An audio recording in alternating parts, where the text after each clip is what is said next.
guys, welcome back to Reading Time with Kaylin. Our new story is The Three Little Pigs, illustrated by Mei Matsuoka. Let's get started.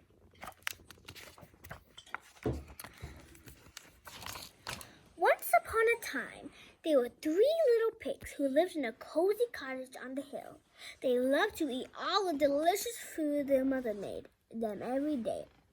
They ate so much that it wasn't long before the three little pigs had grown so big that there was no room for them in the cozy cottage anymore. "I'm sorry," said their mother one morning, "but it's time you made your own way in the world." The own way in the world. I wonder what that means. So the very next day, the three little pigs left home. "Don't forget to watch out for the big bad wolf," called their mother as he waved goodbye. "He will eat you for supper, so you will need to build a big, fine, strong house as quickly as you can to keep him away." "Don't worry, Ma," they oinked. "We can look after them ourselves." And then the three little pigs wandered off down the hill, each taking a different path.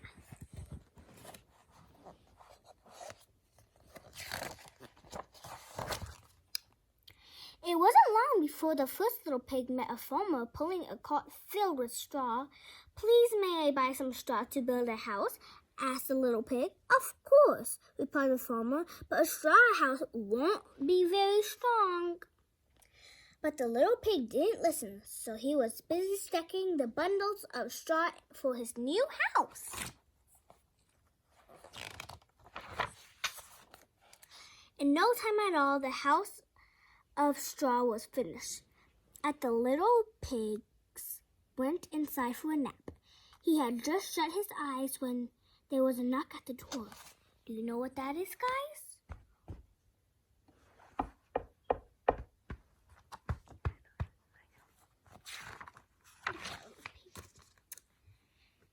It was a big bad wolf, and he was hungry.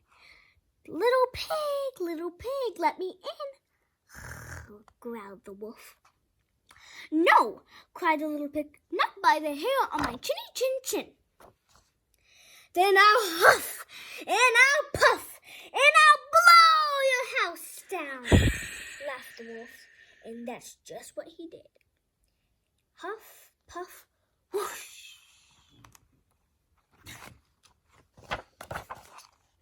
Meanwhile, the second little pig was walking along the road when he saw a woodcutter piling up sticks. "Please, may I buy some sticks?" he asked politely. "I want to build a house." "Of course," answered the woodcutter, "but a house made of sticks will fall down soon." But the second little pig wasn't listening. He was too busy planning his new stick home. These two little pigs did not listen to what they said. Soon the house was finished. The little pig had just sat to rest when there was a knock at the door. It was the big bad wolf. He was hungrier now. Little pig, let me in," he growled. "No way! Not by the hair of my chinny chin chin," cried the second little pig. "Then I'll huff, and I'll puff, and I'll blow your house down." And that's exactly what he did. Huff, puff, whoosh. Meanwhile, the third little pig had met a builder. "May I please buy some of your brick to build my house?" he asked. "Of course," replied the builder. "A fine, strong house, the strongest house in the land." Finally, after a hard day's work, the house was finished. It has 4 strong walls of brick and a large fireplace with a chimney. Look at that beautiful house. That is a strong house. The third little pig had just put a pot of turnips on the fire to boil when he saw his brothers running down the road, closely followed by the big bad wolf. "Quick!" cried the third little pig. "Hide in here!" By now, banging on the sturdy front door. Little pigs, let me in," he growled, his tummy rumbling very loud with hunger. "No way!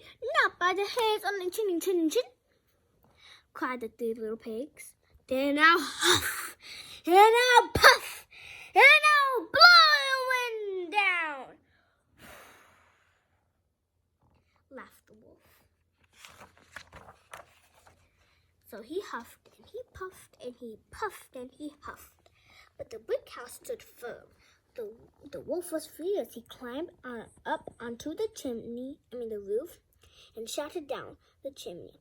"If I can't blow your house down, I will come down the chimney and gobble you all up." Well, that has surprise. The big bad wolf jumped and landed with a huge splash in the pot of turnips boiling on the fire below. "Yow!" He leaped up with a scream and ran out of the house, never to be seen again. And the 3 little pigs lived happily ever after in the house made of bricks. Well, thank you for reading The 3 Little Pigs with me. I really like this book because you have to learn a lesson by the bricks. You should always listen to the person when they give you something or hand you something. Well, we also have a Cinderella story, and A Little Mermaid. These stories come together in a packet, but I got them singly. Bye, guys. Please subscribe and like. Bye.